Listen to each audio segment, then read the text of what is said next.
Well, hello everybody, I'm Hal, And I'm Melanie. and we want to welcome you back for another episode of Making Biblical Family Life Practical.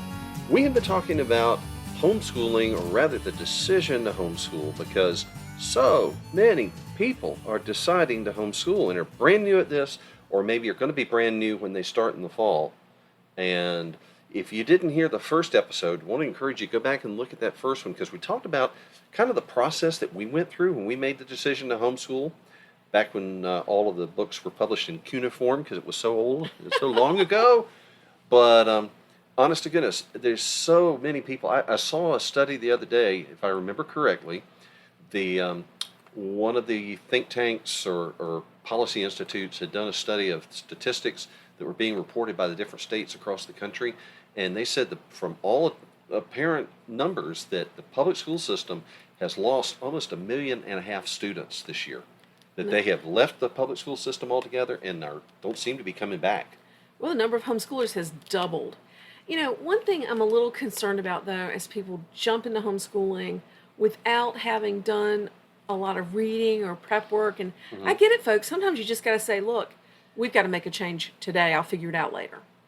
But one thing that concerns me is homeschooling is one of those things that's bigger on the inside. Yeah. You know, it looks like, well, I think from the outside you picture what was on the cover of that magazine that I saw 35 years ago or whatever. I think it was the Sunday Supplement. I think it was Parade Magazine or something, and they had a picture of a mom standing in front of a little blackboard with the alphabet cards over it and a little flag sticking out of the wall, and she's got, like, her 2 kids are sitting in secondhand maple schoolroom desks. Yes. And it's, she's got this little itty bitty school at home. But that's not really the way homeschooling works. Right. You know, in fact, I remember being at a homeschool support group many years ago, and a mom came in and she just looked so frazzled, and she collapsed and she just covered her face with her hands and she said, "How do you do it with all your kids? I'm dying with my 4." Was this the school teacher? Yes. This was a certified She was public a school teacher. certified former school teacher. Yeah. And I said, well, describe your day. Yeah. And she basically had tried to recreate the school in her home. So she would sit everybody down there at a little desk, and she'd stand up at the board and teach the first lesson, then the second lesson, then the third lesson, then the fourth lesson, and then they'd all do their seat work, and it was taking them 13 hours a day. Yeah, because she was trying to teach 4 grades the way that the classroom environment is set up. Turns out you don't have to teach them that way. We need to go back further for our examples. We need to go back to the one-room schoolhouses, like that you read about in the Little House series. Yeah. Or even to the tutors that wealthy people have had for their kids. They didn't teach that way. You know, how did tutors teach their kids? How do tutors teach kids? You bring the child to you and you explain something, then you send them off to work. Just like in the one-room schoolhouse, you'd bring the first graders up and talk to your 3 or 4 little first graders, while the second and third and fourth were all doing their own thing. Right. And so it's more of a tutorial method. It's a lot less rigid. Well, I think one of the great things about it is that you are not stuck in the big bell curve environment that says, look, we've got to figure out how to teach the gifted kids at this end and the kids that are struggling at that end, and so you end up with a lot of kids that are sitting there waiting for the rest of the class to catch up. And you don't have to do that in homeschooling. If you have a child who's struggling, you deal with their struggles. If you have a child who is just breezing through it, then you breeze through it, but you don't have to sit there and finish out a 45-minute class period if the child got it in the first 10 minutes. Another thing that was kind of hard for me to grasp is that I thought when we first started, when I was first thinking about it, that you'd have 7 different curricula for, 7 different subjects for each child. Right. But it's not that way, because there's no reason that you can't all study the same thing in history, all study the same thing in science, at least up to middle school, or even through middle school. Well, if you think about it, look at the other end of the educational process. You look at college. And in a college classroom, you might have students from all 4 undergraduate years in the same class, learning the same material at the same time from the same professor. And, you can do that for now things like reading, math that tends to build, one block on top of the next, those you do have to do more individual teaching. But the stuff like science, like history, like art, the extracurricular kind of things, or the elective sort of things, those are easy to do with multiple grades. And now you build such great memories doing that. Now, if you're listening and you are new to homeschooling, you may be thinking, but how do I do it on a different level teaching 5th grade history and 1st grade history? It doesn't matter. What you're trying to do is to teach them a body of knowledge. Mm-hmm. And you don't have to do a bunch of worksheets. You don't have to have them writing 5th grade sentences over here and 1st grade sentences over there. Mm-hmm. You can just read it and talk about it. Yeah. You can do hands-on projects. You can go on field trips. And now this is probably blowing your mind if you're new to it. Okay. Because I think that we have this idea that a rigorous education that will prepare our kids for college is one that is hard and difficult and kind of unpleasant. Yeah, because grinding is next to godliness. That it's Right. just to make it. Yeah, if you're enjoying it, if it's easy, then it's not worthwhile, right? And So the Lord taught me something about this yeah, because I was pretty OCD with our older kids. Yeah. I was Yeah. afraid to skip a worksheet. I Mm-hmm. was afraid to take not that they had to get every single lesson or they'd miss something that would harm them forever. But Yeah. folks, think about it. We don't teach about verbs once in elementary school. They teach about them every year. yeah, and they're not going to hear the stories of the American Revolution one time. Yeah. It's something that the whole curriculum, again, with the exception of the things that build one on top of another, like math, the most of the curriculum goes around in a circuit. It's like a spiral, and you might get into greater depth in later years. But the fact of the matter is, they're going to get American history, they're going to get state history, they're going to get basic science more than once. Right. And if for some reason you get disrupted and you're not able to do every single exercise this week, that's okay. It's not going to go away forever at this point. And something related to that, this is something which I think will surprise a lot of people. When you start homeschooling, one of the first things I think people are going to think about is, what am I going to do about the curriculum? I got to make all these decisions. And you know what? That's not your most important thing. No. That really isn't, because there's all kinds of curriculum, and some will work better for some kids than others, even in the same family. And the flexibility of homeschooling allows you to try different things until you find the thing that works the best. But you don't need to be in a real sweat and panic about choosing the perfect curriculum right now and buying every single piece of it the first day that you're homeschooling. Right, because you can just, if you don't like it, you can change it. Mm-hmm. You can sell it. You can do something else. But I want to go back just a minute to what we were talking about a little bit earlier. Mm-hmm. I mentioned I was really OCD with our older children, and then the Lord intervened. Yes. Because you got cancer, and our youngest was born with a heart condition. I was barely surviving. Yeah. And I mean, really barely surviving. And I really had to cut back school to the essentials. Well, Let me make sure that they learn what they're supposed to learn. Yeah. But we stopped all the busy work. I stopped all the extra, making sure you do every single problem in every single lesson. Yeah. I cut back tremendously. And you know what? That batch of kids, actually, all of our kids went to college. They've gotten degrees. They're doing great. Yes. But that batch of kids did better in college than the ones that I had been more so-called rigorous with. Yeah. I think because they had more of the joy of learning and delight in learning, and they hadn't been burned out. They hadn't used up all of their creativity and energy and curiosity doing a bunch of busy work. Because let's face it, a lot of things that are done in the classroom are done because it's a classroom. Not because that's the best way to teach it, but because you're teaching 20 to 30 unrelated kids of different abilities and different challenges and whatnot.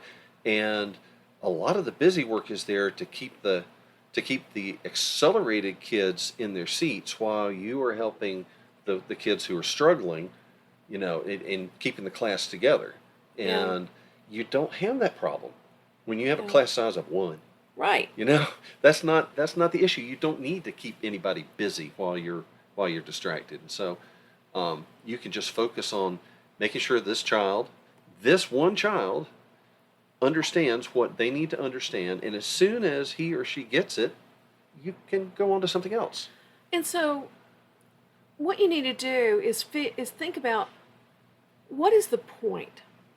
I think we're also afraid when we start homeschooling, we think somebody's going to come inspect our workbooks. Right. Folks, it's not going to happen. It's just not going to happen. Comply with your state's law and you'll be fine. You know what, we've got 8 kids. We have graduated 6 from high school. They were homeschooled all the way through. And you know what? All 6 of those have gone to college on academic scholarships.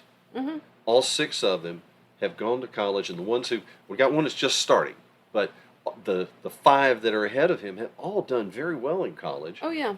And, you know, an interesting thing about it, a lot of dads in particular worry, are my kids going to be able to get into college? The answer is, yes. Colleges want them. They Colleges love love homeschoolers because they find that they love learning, they settle into the classroom experience, and they do the work, and they seem to thrive on campus, and they get along with all sorts of people. Well, I remember when one of our boys was graduating from college, Mm-hmm. and we were walking out of the quad, getting ready to head home. Right. And I hear somebody yelling, "Wait, wait!" And I look, and there's this professor running across the quad, his gown flapping behind him. Yeah, he's wearing his full academics at this point. And he's running across the quad, and he said, "Just a minute, wait, I wanted to talk to you." And I said, "Oh, okay." And he said, "I just want to thank you for the way that you taught your son." Mm-hmm. He said he was an absolute joy to teach. He loved to learn. He excelled. And I'm so excited he's going to graduate school. The academic world needs people like him. Well, I remember. This yes. was one in that second batch Yeah. that graduated when I felt like I had to take my hands off the steering wheel. Yeah. When I couldn't do all the lessons, all the problems, all the grading anymore. And that's what his professor said. Do you remember he said? Oh, absolutely. He said, absolutely. I think if I had just talked to him about the subject and set him loose in the library for 4 years, he'd have been fine. Well, one of ours got to spend a year studying abroad at Oxford, and he said that's the way they teach at Oxford. They meet with the professor, and the professor talks through an issue with them and then sends them off to research. And he might see his tutor once a week. And that was all that it took. And that was one of, if not the most prominent university in the world, it's certainly in the top 5. Yes. And just an incredible experience. Well, something that I think we mentioned this in another venue recently. When we were still considering homeschooling, we just had infants. We hadn't started yet. We got into a church where the pastor and his wife had older kids, and they were homeschooling. But one of the elders in the church had 2 daughters that were in the local high school, and all of the kids seemed to be thriving.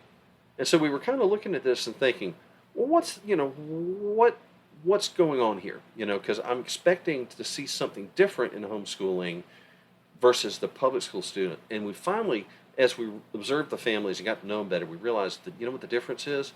Yeah, this is a public school family, this elder and his wife and their 2 daughters, but the mom was a teacher's aide, and she was at the school every single day.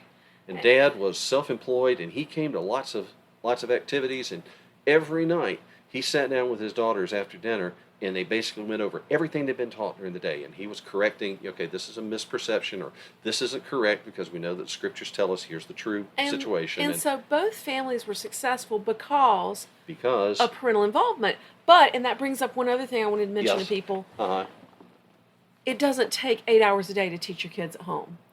Well, that was one of the things I thought when we were looking at those 2 families. I thought, if we're going to be spending hours each evening deconstructing what was taught to our kids during the day, why don't we just teach them at the start of the day, teach them the facts as we understand them, and then they've got time to do other things, and we got time to do other things. Yeah. Why should we be checking up on what the licensed professionals were doing when we could just do it ourselves and do it the way that we think it ought to be taught without having to, correct stuff later? In about 45 minutes a day for kindergartens, first graders. Yes. Up to a few hours a day in high school, Mm-hmm. and still have so much more time to start businesses, get jobs, have a family life, have fun, learn about the world, go out back and build forts. Yeah, yeah, and they've got time to do sports. They got got time time to to do be music. They children. got time to be children. They've got time to do art. They've got time to explore things and to learn about the world around them in a way that's unstructured and just being led by their own curiosity. Yeah. And that's in addition to whatever structured instruction you're giving them in the start of the day. Yeah. All of these things, one of the things that I've told people is the reason that we began homeschooling is not always the reason that we continue. Yeah. And it was when we saw the way that we were able to build a relationship with our kids, Yeah. and our kids had a relationship with one another, and the socialization was something that we were involved in every day, that we could make sure that it was positive, and we could sort out things that were not positive and help them to work through that and learn how to get along in groups and whatnot. All of those things, I didn't really expect that when we decided to homeschool. No, I didn't But either. once we were inside, we said, you know what, this is really good. Yes. This is really good. Because, that's one of the things we kind of laugh about the homeschooling theme verse in Deuteronomy chapter 6, where it says, well, that you shall teach these things diligently to your children, and you shall talk of them when you rise up and when you lie down and when you sit at the table and when you walk together in the way. That's lifestyle. That's all day long. You're teaching, you're learning, you're discipling. And you can do that as a homeschooler. Yeah. You can do that so much more effectively than having somebody else dealing with your kids for 7 or 8 or 9 hours a day. Well, now that we have 6 adult kids, all of them homeschooled from the beginning, Mm-hmm. I really see that that's really the core, the most important part is discipleship and relationship. And we've had so much fun with the educational part, Yeah. with the academics, and academics are amazing. Yes. I love academics, but discipleship and relationship, you can't get at it if you send them to the best school in the world. You can't have the kind of discipleship and relationship you can have with them in your home. And the relationship that you build with your kids is what brings them back after they move out of your home. It's what keeps them ringing the phone all day. That keeps them calling, that keeps them coming back for holidays or sharing their lives with you and asking for advice and all the rest of that. That's based on the foundation of the relationship you built when they were 8, 9, 12 years old.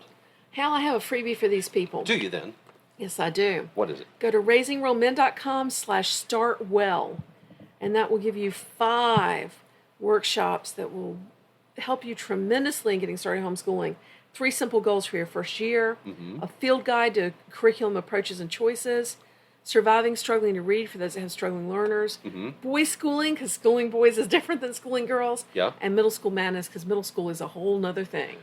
True. And if you are not familiar with us, raisingrealmen.com is our website. Why is that? It's because that's the title of our first book, because we had 6 boys. That's right, We in had a 6 row. boys, one after another, and our first book was just about the adventure of raising boys. And so that's where you can find our website. But if you want to leave a comment, you got a question, we would love to hear from you. Call our listener response line. That's at 919-295-0321. And you don't have to talk to anybody, just leave a message. Just leave a message. That's all you got to do. Just leave a message, and we'll be glad to hear from you. Mm-hmm. Join us anywhere online, social media, at Raising Real Men, all one word. Mm-hmm. Find our subscription box at craftsmancrate.com. And you can find the archives for the program at halandmelanie.com/radio. And you can subscribe anywhere you find podcasts, whether it's iHeartRadio or Apple Podcasts or Spotify or Stitcher or wherever else. That's where we are. Get your freebie at raisingrealmen.com/startwell. All right, very good. Well, look, we appreciate you joining us, and we hope that if you are thinking about homeschooling, that we've helped you in your consideration of it, and hope that you'll join us again as we try to take biblical principles and bring them into the 21st century American family. So, or international families for that matter, because we do have international listeners. That's So, right. All right, so until next time, I'm Hal. And I'm Melanie. Thank you for listening. Bye, y'all. Bye-bye. You've been listening to Making Biblical Family Life Practical with Hal and Melanie Young. If you found this program interesting, challenging, and encouraging, why not join us on the web at halandmelanie.com. That's HALANDMELANIE.com. Or follow us on social media. You can find us on Facebook at Facebook/Al and Melanie or Facebook.com/RaisingRealMen. This program is a production of the Ultimate Homeschool Radio Network. Join us next week when we'll be back to talk about making biblical family life practical. Until then, thank you and God bless you for listening.